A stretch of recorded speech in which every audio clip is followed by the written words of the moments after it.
ಒಂದು ದ್ವಿತೀಯ PUC ವಿದ್ಯಾರ್ಥಿಗಳಿಗೆ ಈ ಒಂದು ವಿಡಿಯೋಗೆ ಸ್ವಾಗತ. ಪರ್ಟಿಕ್ಯುಲರ್ ಆಗಿ ಕಾಮರ್ಸ್ ವಿದ್ಯಾರ್ಥಿಗಳಿಗೆ ಈ ವಿಡಿಯೋಗೆ ಸ್ವಾಗತ. ಈ ಒಂದು ವಿಡಿಯೋದಲ್ಲಿ ಸೆಕೆಂಡ್ PUC ಮೀಟರ್ ಎಕ್ಸಾಮ್ 2024ರ ಸಿಲೆಬಸನ್ನು ನೋಡೋಣ. ಸೊ ಎಲ್ಲ ಸಿಲೆಬಸನ್ನು ಹೇಳ್ತೀನಿ. ಮೀಟರ್ ಎಕ್ಸಾಮ್ಗೆ ಎಷ್ಟು ಸಿಲೆಬಸ್ ಬರ್ತದೆ, ಸೊ ಎಷ್ಟು ಓದಬೇಕಂತ. ಸೊ ಆ ದಿನದ ವಿಡಿಯೋನ ಸ್ಟಾರ್ಟಿಂದ ಎಂಡ್ವರೆಗೆ ನೋಡಿ. ಮತ್ತು ಹೊಸದಾಗಿ ಯಾರು ಚಾನಲ್ಗೆ ವಿಸಿಟ್ ಮಾಡಿದ್ರೆ ತಪ್ಪದೇ ಚಾನಲ್ನ ಸಬ್ಸ್ಕ್ರೈಬ್ ಮಾಡ್ಕೊಳ್ಳಿ. ಸೊ ತಪ್ಪದೇ ಮಾಡ್ಕೊಳ್ಳಿ, ಯಾಕಂದರೆ ಈ ಒಂದು ವಿಡಿಯೋ ನಂತರ ಮತ್ತೊಂದು ವಿಡಿಯೋ ಮಾಡ್ತೀನಿ. ಸೊ ಆ ಒಂದು ವಿಡಿಯೋದಲ್ಲಿ ನಿಮಗೆ ಕಾಮರ್ಸ್ ಸಂಬಂಧಪಟ್ಟಂತೆ ಸೊ ಎಲ್ಲ ಇಂಪಾರ್ಟೆಂಟ್ ಕ್ವಶನ್ ಕೊಡ್ತೀನಿ. ಸೊ ಪಿಕ್ಸ್ ಕ್ವಶನ್ ಕೊಡ್ತೀನಿ. ಸೊ ಮಿಡ್ ಎಕ್ಸಾಮಿನೇಷನ್ಗೆ ಪಿಕ್ಸ್ ಕ್ವಶನ್ ಯಾವೆಲ್ಲ ಇರ್ತವೆ ಅಂತ ಸೊ ಖಂಡಿತ ಕೊಡ್ತೀನಿ. ಸೊ ಆದ್ದರಿಂದ ಅವನ್ನು ಕೂಡ ನೋಡ್ತಾ ಹೋಗಿ. ಸೊ ಅದನ್ನು ತಪ್ಪದೇ ಚಾನಲ್ನ ಸಬ್ಸ್ಕ್ರೈಬ್ ಮಾಡ್ಕೊಳ್ಳಿ. ಅದ್ರ ಜೊತೆಗೆ ಕೂಡ ಒಂದು ಲೈಕ್ ಮಾಡಿ. ಬನ್ನಿ ವಿಡಿಯೋನ ಶುರು ಮಾಡೋಣ. ನೋಡಿ, ಮೊದಲನೇದಾಗಿ ಬಂದುಬಿಟ್ಟು syllabus for mid examination 2024. So accountancy ಸಂಬಂಧಪಟ್ಟಂತೆ ಯಾವೆಲ್ಲ ಚಾಪ್ಟರ್ ಇರ್ತಾವೆ ಅಂತ ನೋಡ್ತಾಗೋಣ.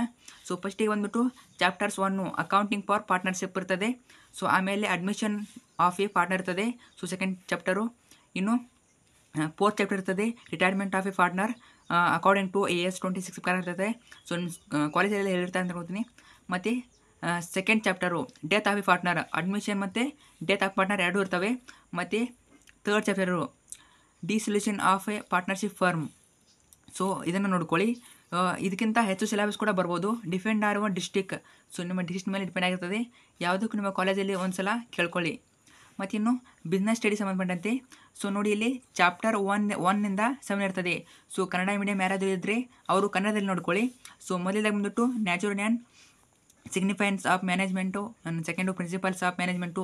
ಸೊ ಕನ್ನಡದಲ್ಲೂ ಸೇಮು 1 to 7 ಚಾಪ್ಟರ್ನ ನೋಡ್ಕೊಳ್ಳಿ. ಸೊ ಅಷ್ಟರ ಒಳಗಿನ ಮಾತ್ರ ಮಿಡ್ ಟರ್ಮ್ ಎಕ್ಸಾಮ್ಗೆ ಬರ್ತದೆ.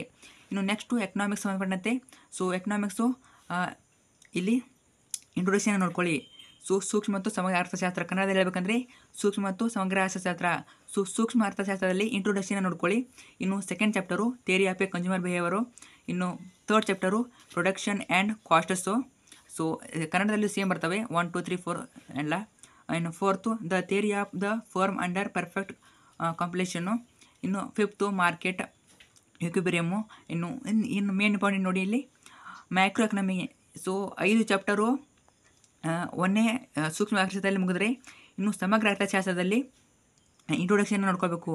ಸೊ ಸೆಕೆಂಡ್ ಪಾರ್ಟಲ್ಲಿ ಇಂಟ್ರೊಡಕ್ಷನ್ ನೋಡ್ಕೊಳ್ಬೇಕು. ಸೊ 5 ಚಾಪ್ಟರು 1ನೇ ಭಾಗದಲ್ಲಿ, ಇನ್ನು 2ನೇ ಭಾಗದಲ್ಲಿ ಫಸ್ಟ್ ಚಾಪ್ಟರು ಇಂಟ್ರೊಡಕ್ಷನು. ಸೊ ಪರ್ಫೆಕ್ಟಾಗಿ ನೋಡ್ಕೊಳ್ಳಿ. Next political science.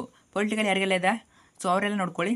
ಸೊ ಅವ್ರಿಗೆ ಬಂದುಬಿಟ್ಟು ಚಾಪ್ಟರ್ ಯೂನಿಟ್ 1 ಇಂದ unit 2, unit 3, unit 4, unit 5.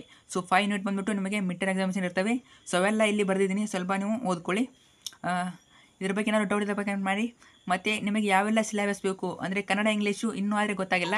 So ಅದು ಬಂದ ಮೇಲೆ ಕಮೆಂಟ್ ಬಾಕ್ಸಲ್ಲಿ ಹಾಕಿರ್ತೀನಿ ಯಾವೆಲ್ಲ ಎಷ್ಟು ಚಾಪ್ಟರ್ ಓದ್ಕೋಬೇಕಂತ. ಸೊ ಚೆಕ್ ಮಾಡ್ತಾರೆ. ಮತ್ತು ಮುಂದಿನ ಒಂದು ಬರೋ ವಿಡಿಯೋದಲ್ಲಿ ಇಂಪಾರ್ಟೆಂಟ್ ಕ್ವಶನ್ ಕೊಡ್ತೀನಿ. ಸೊ ತಪ್ಪದೇ ಚಾನಲ್ನ ಸಬ್ಸ್ಕ್ರೈಬ್ ಮಾಡ್ಕೊಳ್ಳಿ. ಮತ್ತು ಈ ಒಂದು ವಿಡಿಯೋ ನಿಮ್ಮ ಫ್ರೆಂಡ್ಸ್ಗೆ ಶೇರ್ ಮಾಡಿ. Thank you so much ವಿಡಿಯೋದಕ್ಕೆ.